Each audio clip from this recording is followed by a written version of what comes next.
let us just open this. Alright, so in here we have the kit, okay, which has not been opened yet. Then we will have this, okay, and we will have the funnel, and lastly we will have this kind of thing. This is what we call the reagent. So what you need to do, you have to open this one.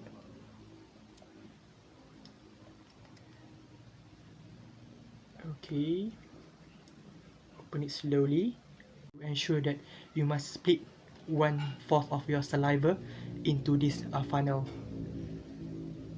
You have to squeeze this for 20 times.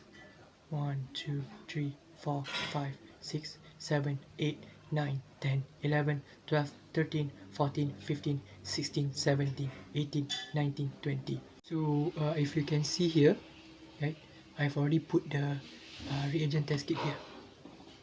Okay,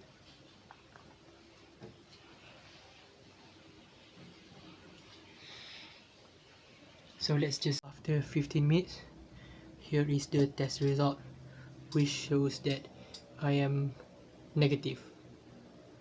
Hey, thank you for watching.